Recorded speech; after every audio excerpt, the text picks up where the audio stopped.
This is the 5 a.m. Miracle, episode number 488.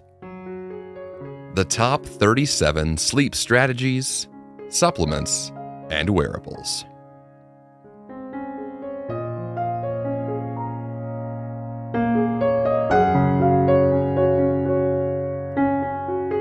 Good morning, and welcome to the 5 a.m. Miracle.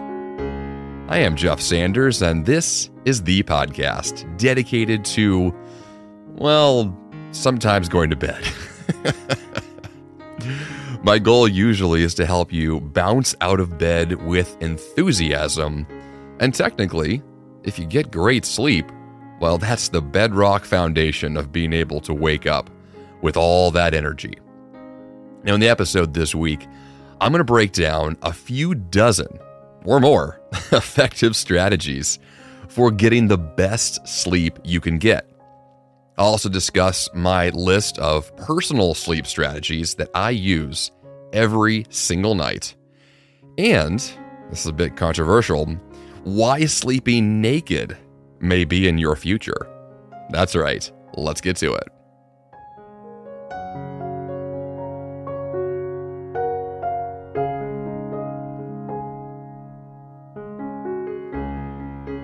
So it's time to optimize your performance in the bedroom. I'm talking about sleep, yes. And I've got a few strategies for you to choose from this week. You know, sleeping well is the foundation of a productive day, of a healthy day, of an awesome day. And there are so many actions you can take right now to improve your sleep tonight. Now, we've got a lot to cover today, so I'm going to go ahead and just dig right in, and we're going to discuss these strategies. And I want you to keep this in mind as I share these, as I've done on the podcast before. There is no intention at all that you try all of these. In fact, if you want to overwhelm yourself right away, you can go ahead and radically reinvent your life and do all these things. That's not the goal. No, the goal, as it always is on this podcast, is to find what works for you and double down on those few strategies, those few key tools that make all the difference. Now, recently, as I'll discuss later in the episode, I have been experimenting with a variety of new things. So my personal list of sleep strategies is more extensive than it has been in the past. But as these things usually go, I will experiment. I'll try new things. I'll bring in a variety of tools and wearables and tech and all these different ways to enhance my life. But then I'll back those things off. And a few weeks from now, I will wind up with a sleep strategy that is even more scaled back, but yet those things I've chosen are extremely profound. They are absolutely essential. I think I'm there now, which I'll discuss later. But for you, if your sleep has not been great, if you've been struggling, if you have those late nights where you can't fall asleep, or those middle of the night wake-up calls where you can't go back to sleep, or you wake up in the morning and you're just groggy and tired, and you can probably hear it in my voice, I didn't sleep well last night. If you may have heard the podcast episode last week, I had a sinus infection then. Guess what? I've still got it this week. So my sleep has been disrupted due to illness, on top of the fact that I have two young girls who are also sick. The challenges of being a parent play into sleeping in a ginormous way, among other things. So if you have found yourself in a scenario, in a life situation where, man, sleep's a problem, and you want to get it to be not a problem, or you are the high achiever who wants to optimize every area of your life and get the absolute best sleep you can get so that those ambitious goals you want to achieve are possible. Well, welcome. Welcome to the 5 a.m. Miracle. This is your place where we're going to explore those concepts and hopefully allow you to get the best sleep you can get. One thing on this podcast that I have not discussed a lot actually is sleep. I tend to focus this show on productivity, on action steps, on things you can do. But the thing is that action steps regarding sleep go hand in hand. You've got a lot to choose from. So, without further ado, let's get to these top 37 sleep strategies, supplements, wearables, and a whole lot more. I have broken down these strategies into phases. And so with the goal here is that phase 1 will lay a foundation, and each phase will build upon that foundation as we move forward. And so from that perspective, in theory here, these foundational phases are more important, and the ones I'll get to at the end of the list are a lot less important. So from that perspective, let's go with phase 1, which I'm calling your healthy sleep foundation.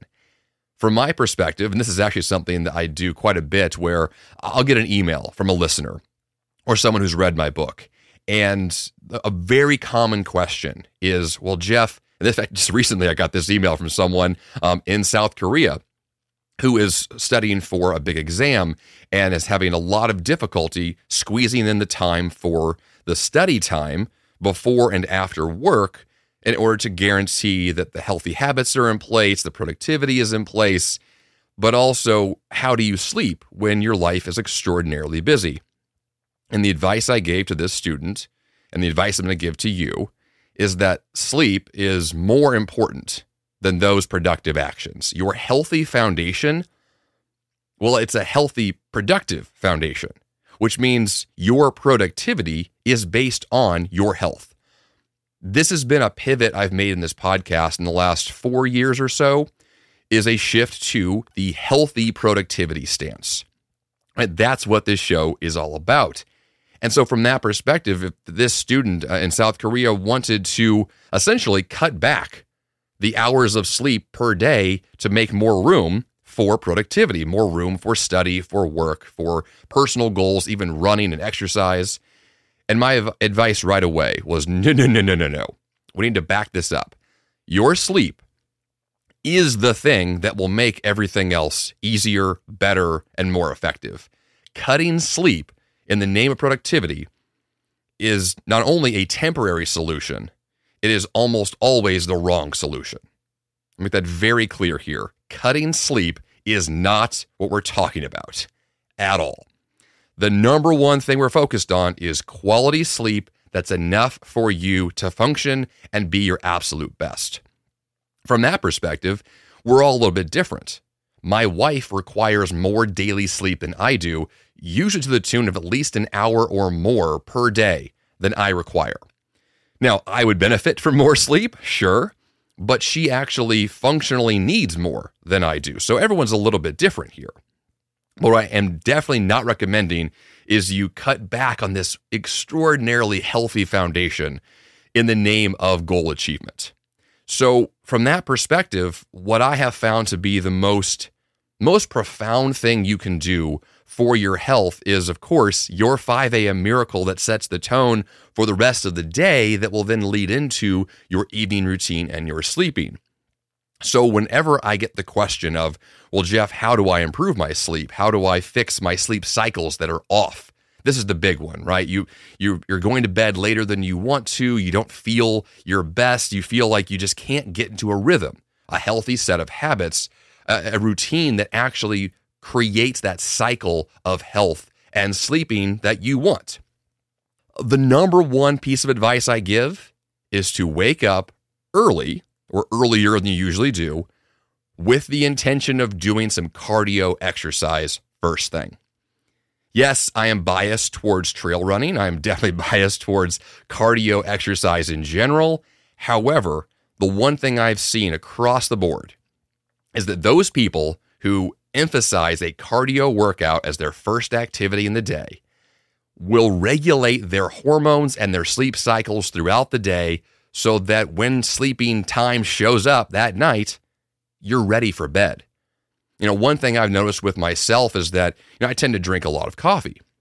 So cutting back caffeine is part of this solution. Of course, I have a personal limit to cut off caffeine by 12 p.m. every day. Cutting back caffeine is a great strategy. It's like the second strategy here on my list. But the thing that makes the biggest difference is not reducing caffeine, because caffeine's kind of a fluffier, higher level thing. We're talking more foundational hormones, cycles, your rhythms every day. And what I've discovered is that if you can reset that rhythm first thing in the morning, the rest of the day, your body will respond with more natural cycles that then allow you to peak at the right times and then drop at the right times. So when the time comes to drop in the evening with your energy to fall asleep, that's going to be possible because you use that energy early in the day. Now, yes, there are those who work out later in the day. I tend to be one who, if I'm going to lift weights, will do so in the late afternoon. But speaking of that, my third strategy here for this healthy foundation is that when I do lift weights and go to the gym, I emphasize using the sauna at the end of that workout. Now, there's a lot of reasons for a sauna being a great activity in a workout, but a direct relationship between the sauna and sleep has been very apparent for me. So as a simple example, if I go work out, let's say at 4 p.m. in the afternoon, and I end that workout around 5:30 with a sauna session, by 8:30 or 9 p.m. that night, I am whipped. Like, I am absolutely ready for bed, in large part because the sauna relaxed my body. It helped to, bring down the stressors of the day. The healthy foundation you're looking for, this phase 1 foundation, is based on these healthy rhythms that you establish, generally through exuding the right kinds of energy, the right times of the day to get your body reset. So, first strategy, cardio early in the morning. Second strategy, reduce your caffeine and cut it off at a very specific time. For me, that's 12 p.m. You can choose whatever time you want. And the third strategy here is if you have access to a sauna or any ability to bring down the energy late in the afternoon, early in the evening, find an activity that allows that to be the cycle you get into. So when the evening routine shows up, well, then you're ready for it. And things are working for you. And now to continue our journey for better sleep, phase 2 is to prep your sleep environment. We're talking about your bedroom, the place where most likely you sleep every night. Now, in an ideal sense, the best strategy here is to guarantee the bedroom is only used for sleeping or other personal activities, so we'll leave it at that. Ideally, there's no television or other work activities or really anything else going on in the bedroom besides the bed and sleeping. As an exception to that, I will note that in our house, my wife built a home office in our master bedroom because it was the only real space we had available for her, which is unfortunate in terms of sleep quality. It actually works out okay for us, but I'll just lay it out there that in an ideal world, you associate your bedroom with sleeping and nothing else. And you do this because it's a cue to your brain subconsciously that when I walk into this room, especially at night when the lights are down, I'm here for sleep, and that's it. And when that happens, you can build that rhythm and that cue in such a strong way, a strong pattern that you just naturally get tired when you walk into a dark bedroom. That's probably happening already for you, but if it hasn't been, it might be because the bedroom is being used for lots of other things. Second strategy here is to lower the temperature.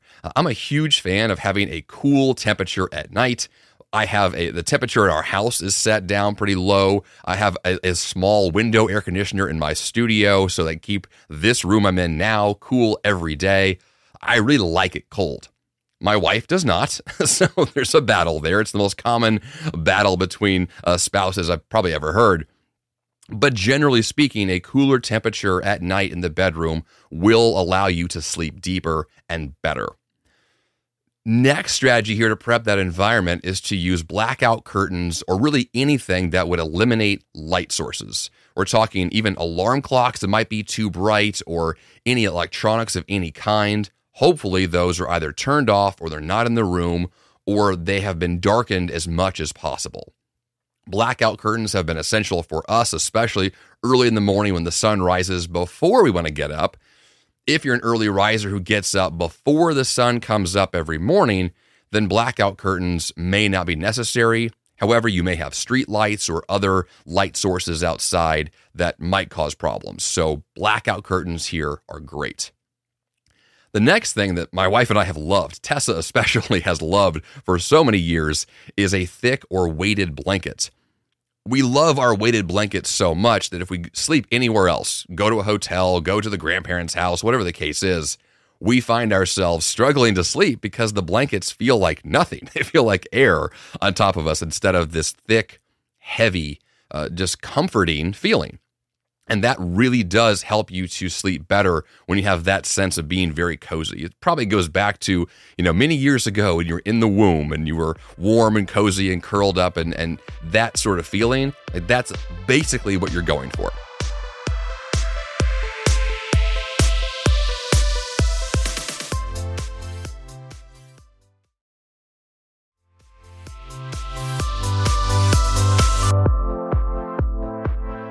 The next thing that I love to do, and I've done this for many years now, is to use what is the equivalent of a body pillow. I don't actually own a body pillow. I've tried it before. It was too obnoxious for Tessa, but the body pillow concept is utilized every night in my bedroom in the sense that I have 4 pillows that I use every night.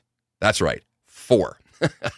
Now, 2 of them are under my head, and I use 2 there in part because they're old and thin, but also because of my sinuses and my allergy issues, which you can hear every week on the show. When I have my head elevated just slightly, it helps with my sinus drainage. Lovely conversation, but that's just how it goes. The more that I can have my head elevated, the better I actually can breathe and sleep.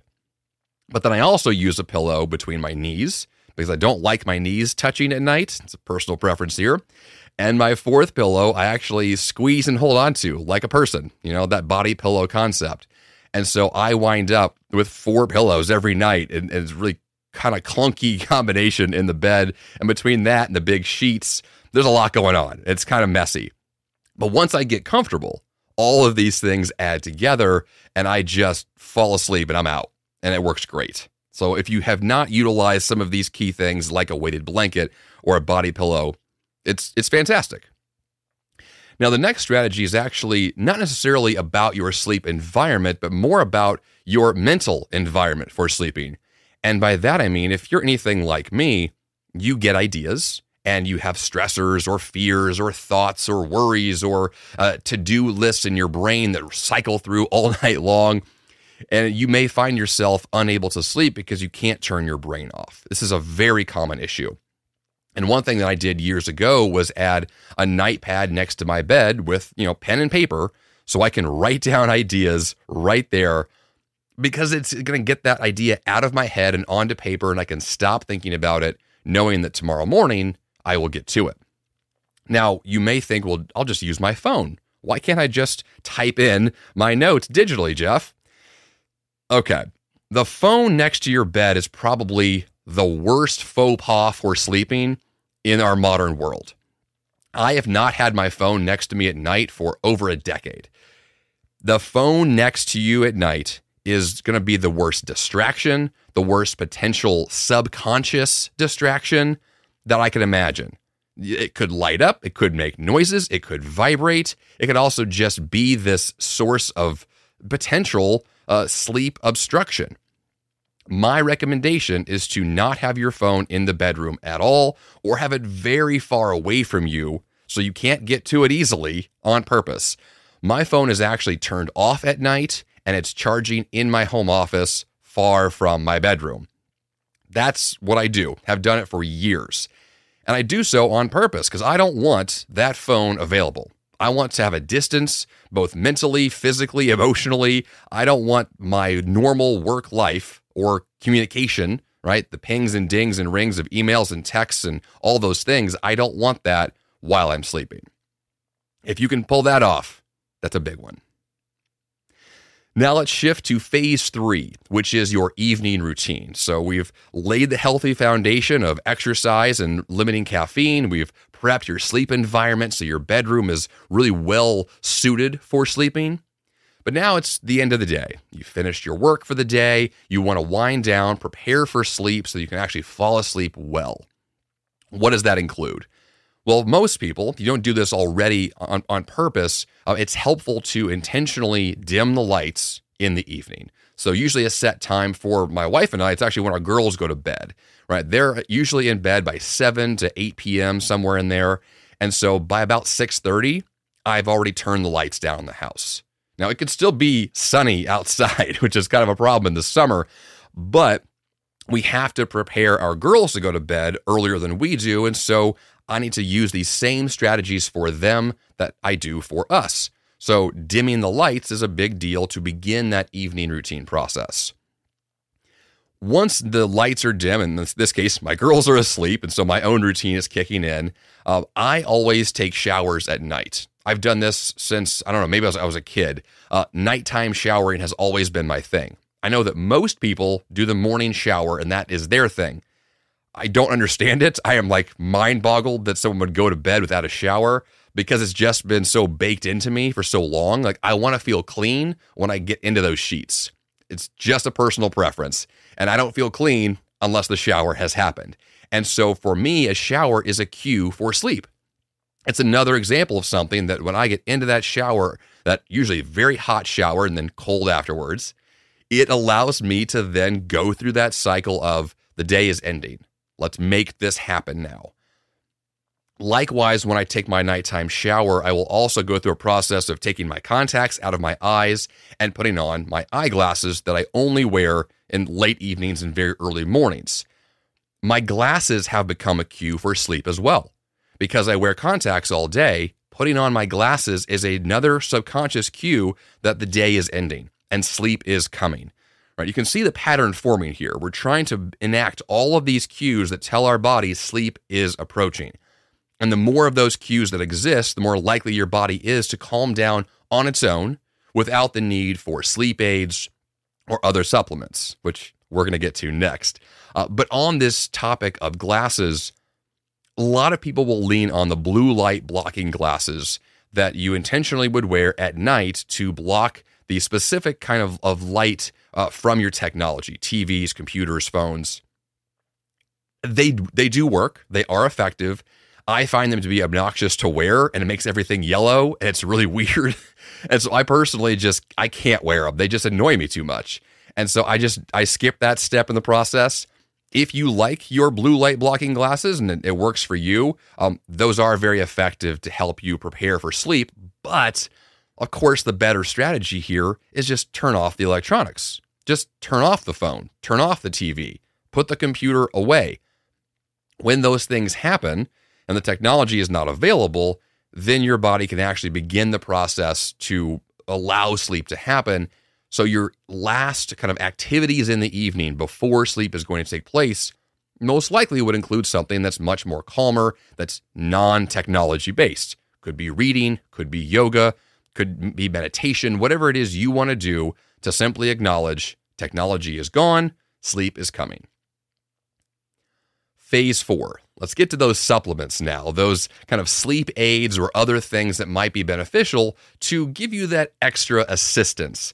Let's imagine that you've had maybe a lot of caffeine or a lot of high stress, or your sleep cycles are off, or sleep just for whatever reason is a problem, but specific to the idea that falling asleep is the problem.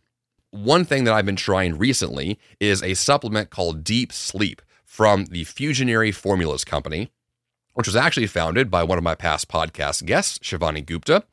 And it's a phenomenal product, and I will have a link in the show notes for that, as well as a few other things I'm about to mention. So jeffsanders.com/488 is the place to go for those show notes. Now, there are a variety of kind of deep sleep supplements you can take. That's the one that I've been recently using, and I do find it effective and helpful. My general take on sleep aids is that if you can not use them at all, that's probably ideal. I tend to view these kinds of supplements as not necessarily crutches, but more like a temporary assistance to help you transition from a sleep cycle where things are off to one where a rhythm is now established. And once the rhythm is in place, you can probably ditch all of these sleep aids in most cases. So that first one is a potential supplement there. The second is a sleepy time tea. There's a specific one that I use that I buy from the grocery store here locally from a company called Celestial Seasonings. And their sleepy time tea I find to be wonderful and helpful for later in the evening. Another kind of sidestep here, though, is you want to limit your liquids before you go to bed so you don't have to use the restroom in the middle of the night. So you want to kind of find a happy balance here of the teas or supplements or liquids you might take at night, including alcohol, anything that you might consume later in the evening that could impact your sleep or disruption while sleeping.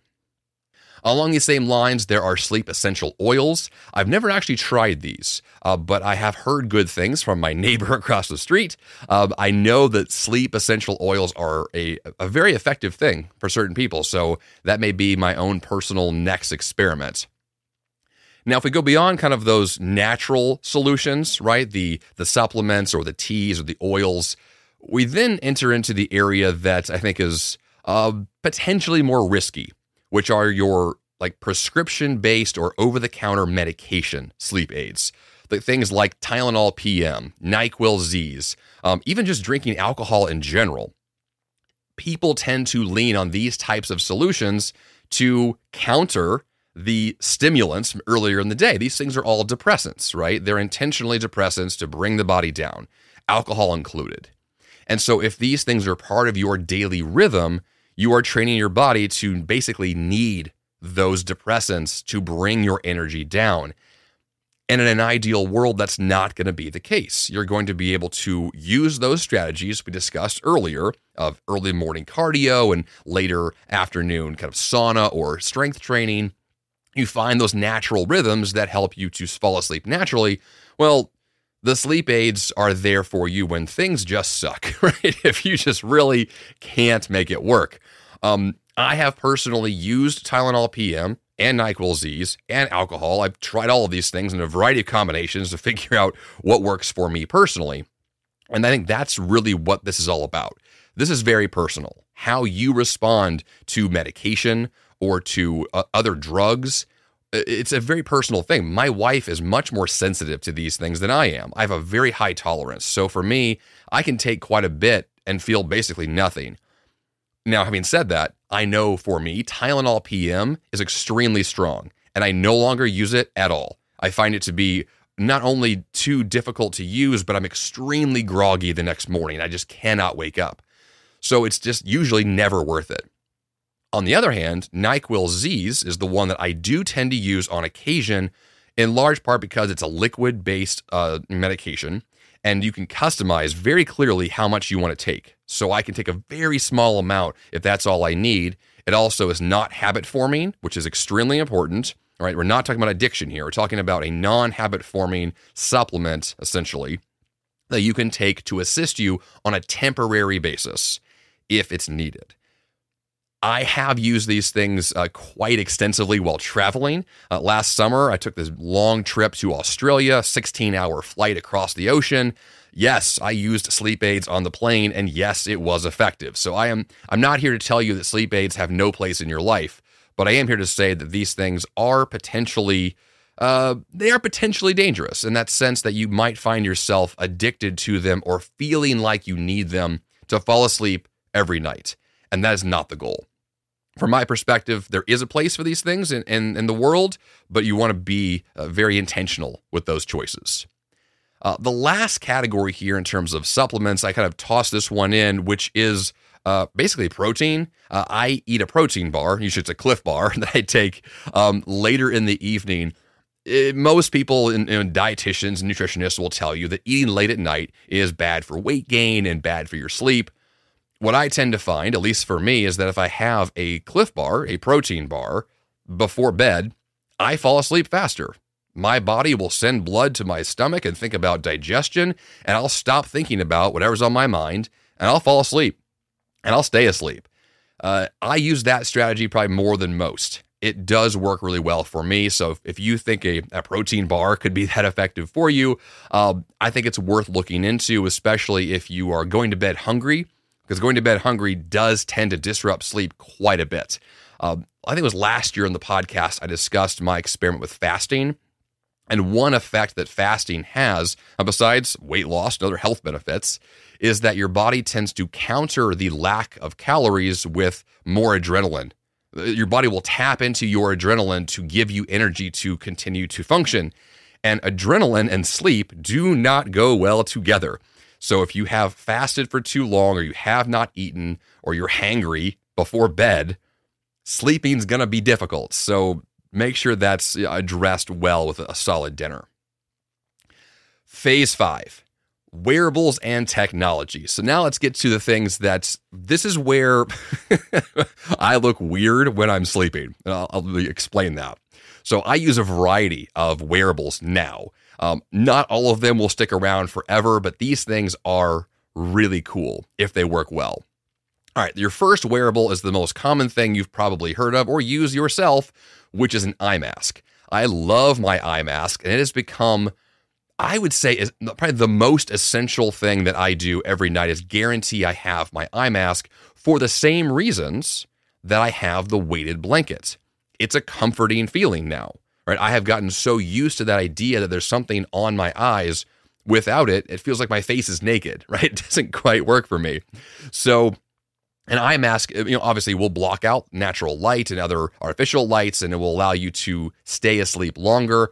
This is especially important if there's too much light around your sleeping environment. It's also a comforting cue for sleep, and will once again give your body that cue that this is time to close your eyes and go to bed.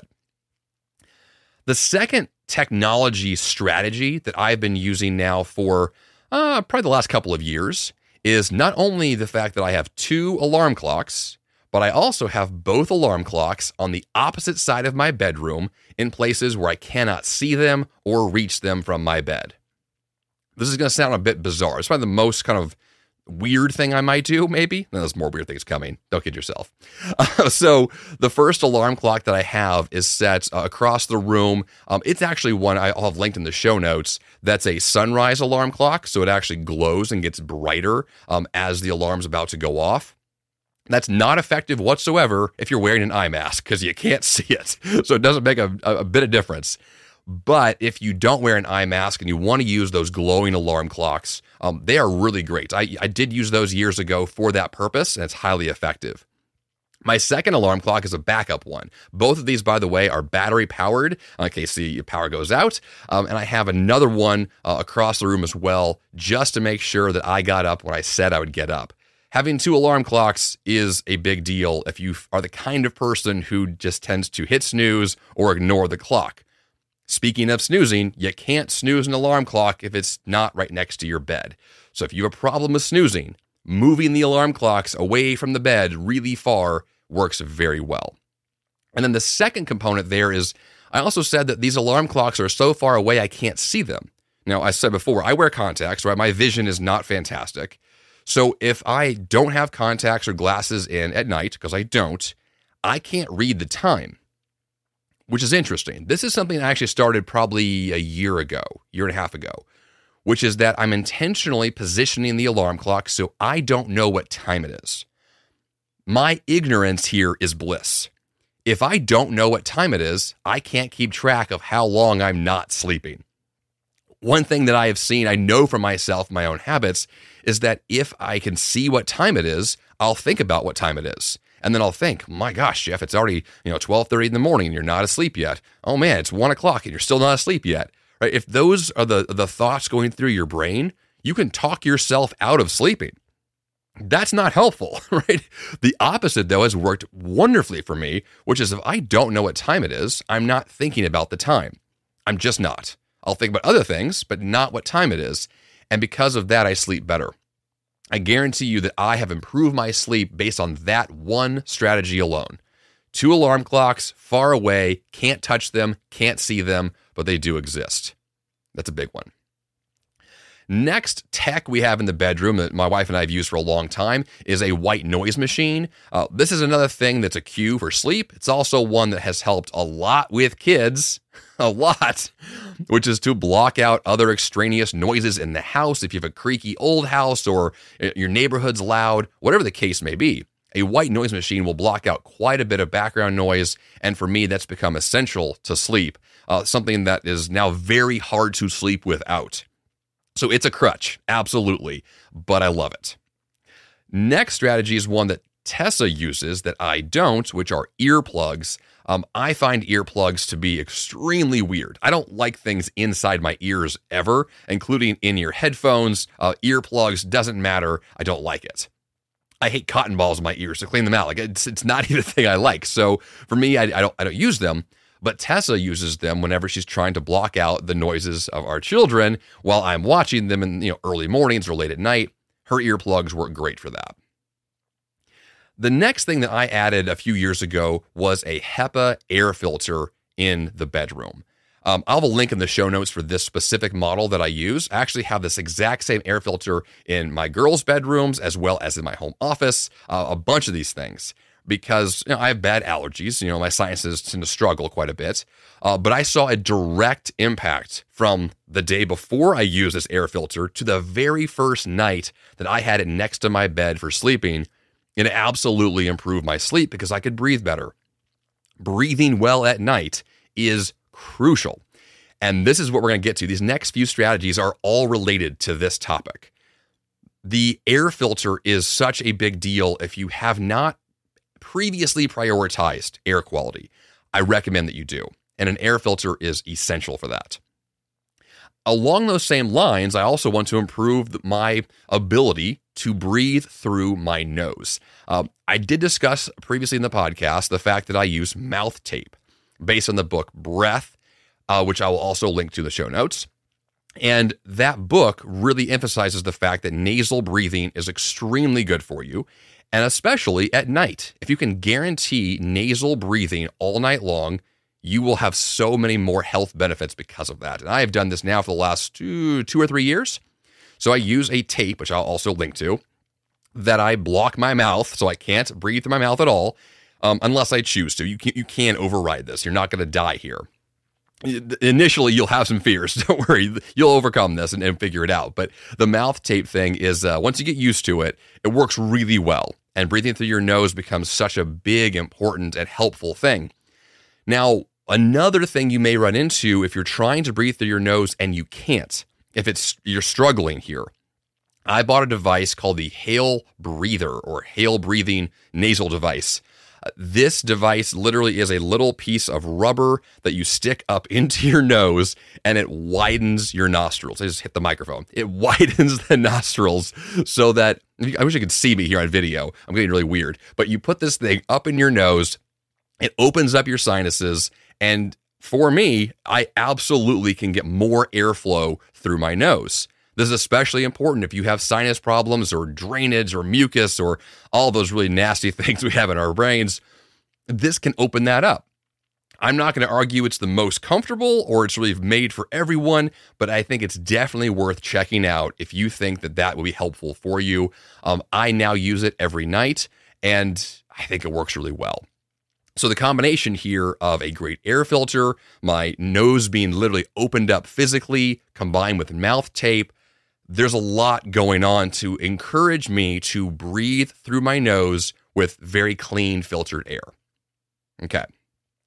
Now, along these same lines, I also recently added a dental guard. So it's, a mouth guard, which is just so sexy, right? It's great to have a dental guard. It looks ridiculous, but I found out from my dentist about a year ago that I am grinding my teeth at night a lot more than I used to, and there's evidence of that when I see the dentist. I can see the effects of grinding, and that tends to happen for those who are high achievers, highly stressed out, drinking too much coffee, push too hard, don't sleep enough. Right? My life story, right? This is all the things I do. I tend to be a teeth grinder, and I knew this for a long time. I would wake up in the middle of the night and knew I was clenching my jaw and grinding those teeth. So a dental guard has been a big help for that. So I spent a lot of extra money to have it custom made to fit me perfectly, and that was also worth it. So if you try the over-the-counter options and they don't work for you, spend the money and get the better ones because they're great.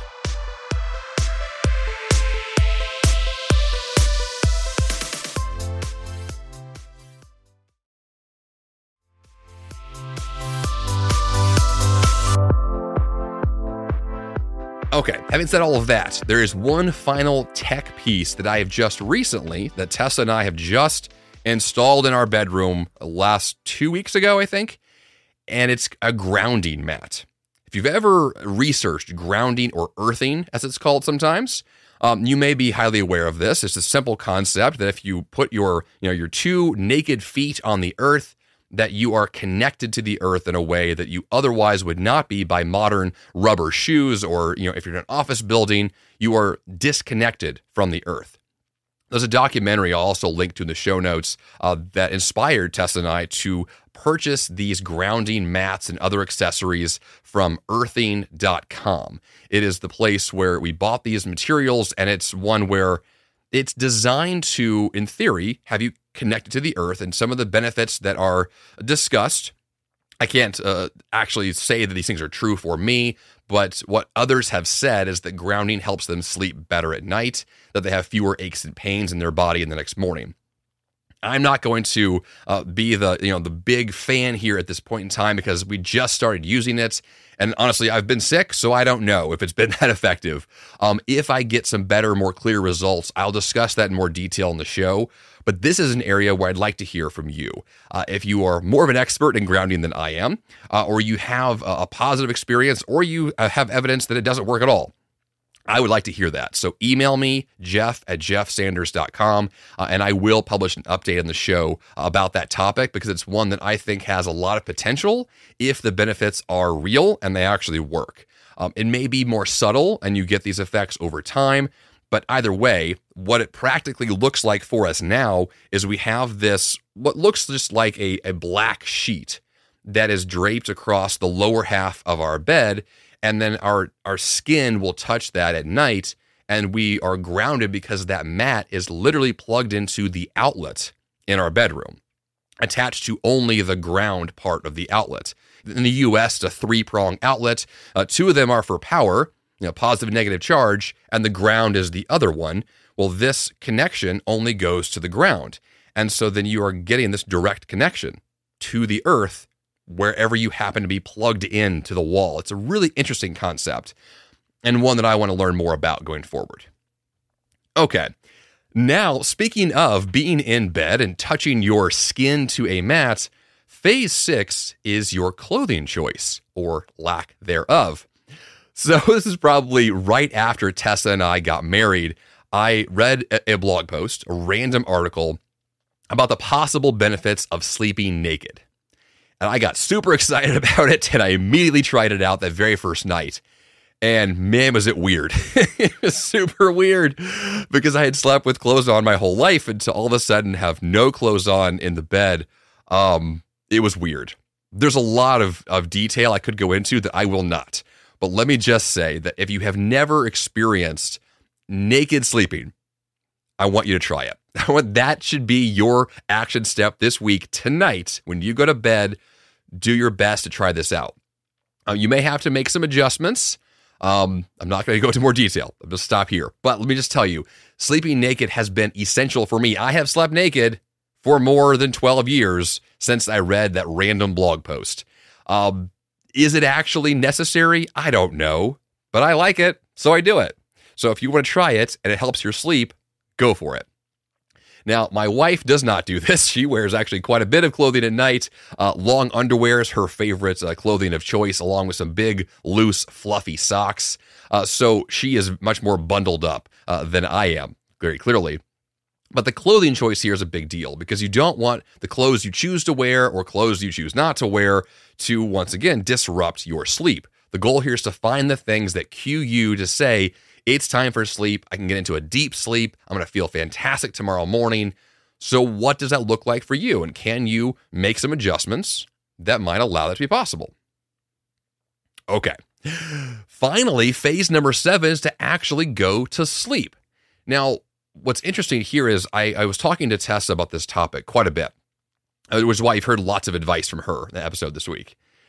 I asked her, what's your number one piece of advice for someone if they're struggling with sleep, they're trying to go to bed? What do they do? And she said, very matter-of-factly, the same thing she's said her whole life, which is just go lay down in bed with your eyes closed. That's it. Which is really funny because she learned this strategy from her mother when she was a kid. Because, of course, little kids, like my daughters are now, they fight going to bed and they don't want to. So her mother told Tessa, just give it 20 minutes. You lay down with your eyes closed for 20 minutes, and if you're still awake, then you can get up and we can, play games, eat ice cream, whatever. And of course, within a few minutes, she was asleep. Laying down in bed with your eyes closed is the biggest cue that exists in the world to go to bed, to actually fall asleep. So if you are struggling to fall asleep or to be tired in the evening, but you're feeling this, frustration while watching TV, while looking at your phone, while doing anything else besides laying in your bed with your eyes closed, that may be the most obvious kind of, solution to go try. So please try that one first. If that one fails, of course, I gave you a lot of other options.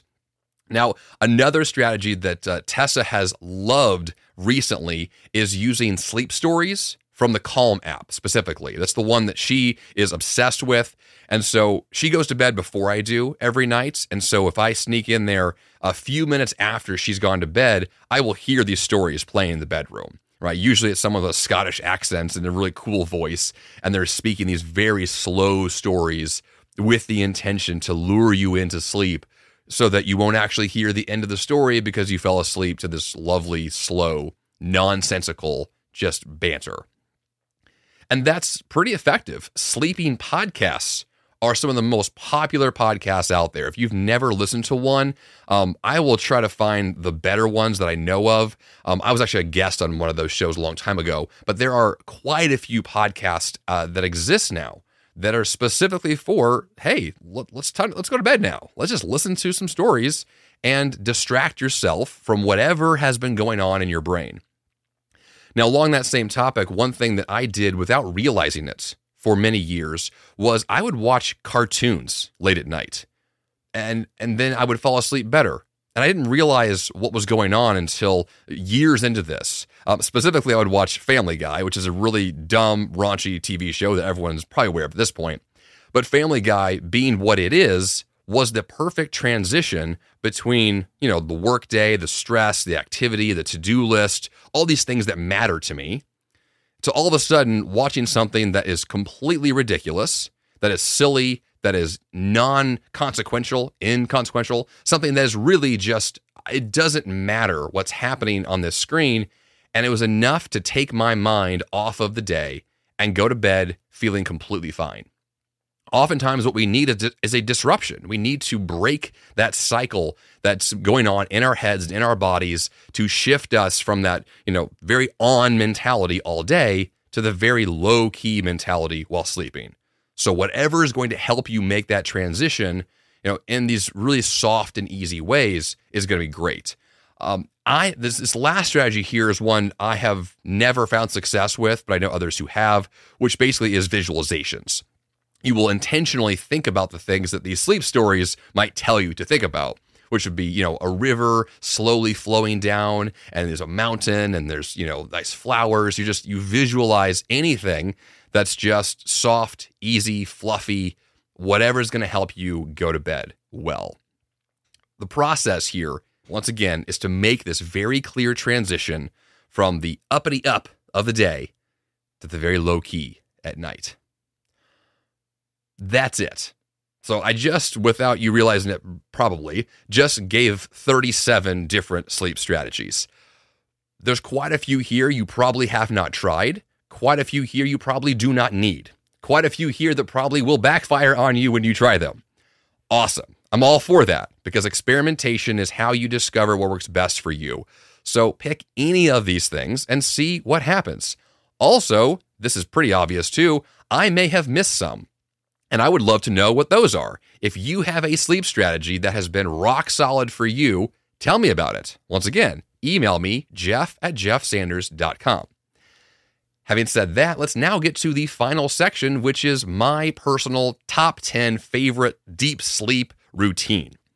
These are the things that I've already mentioned with one bonus here at the end of the day that I think are my go-tos, the things that I'll probably forever keep in some form from here for the rest of my life.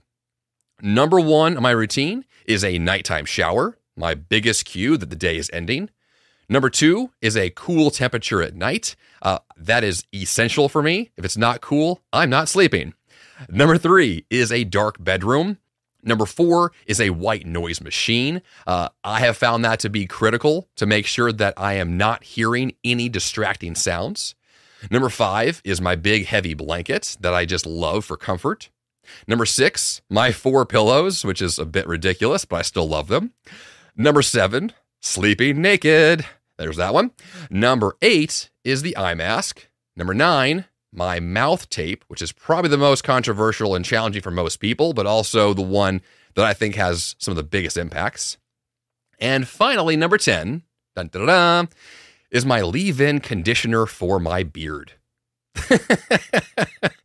So this is also not at all essential. I've been growing a beard for the last 7 months. If you haven't seen me on social media recently, I look a little different than you see on my podcast album artwork there. Clean Shave Jeff has not been around for a long time. I don't know how long I'm going to keep my beard, but one thing I know that I love to do is to put a leave-in conditioner in my beard before I go to bed.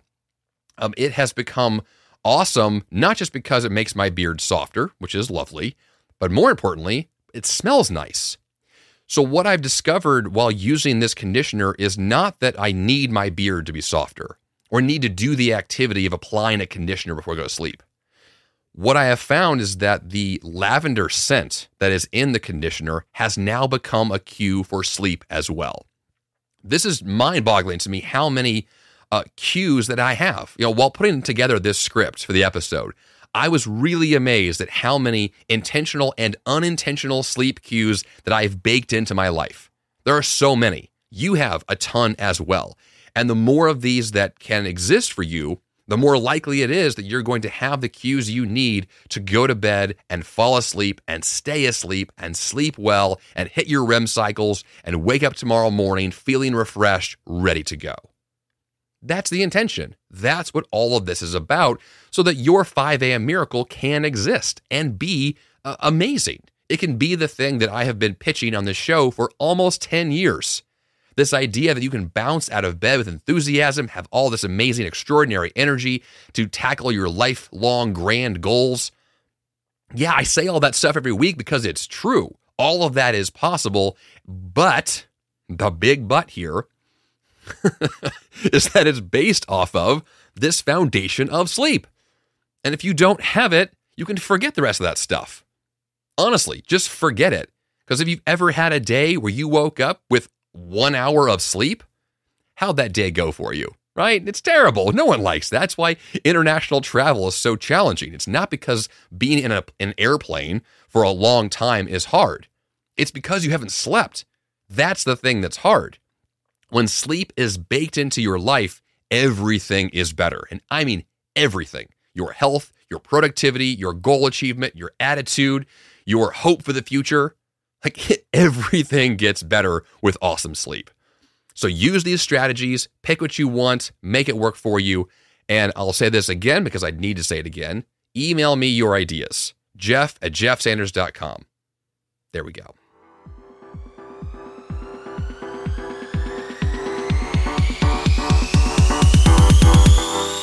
And for the action step this week, I would love for you to just pick one sleep strategy to implement tonight. Yes, once again, you've got a lot of choices, so just pick one you can take action on that's easy, that gets results tonight, and then, of course, tomorrow morning. And then going forward, pay attention to your sleep to figure out where things can improve and use a few more strategies to get the best sleep you can. jeffsanders.com/488 is the place to go for all of those links I discussed with those products earlier in the episode this week. And of course, subscribe to or follow this podcast on Apple Podcasts or Spotify to never miss an episode of this show. That's all I've got for you here on the 5 a.m. Miracle Podcast this week. Until next time, you have the power to change your life. And the fun begins, well, late at night or in the middle of the night or whenever you get your awesome sleep. There you go.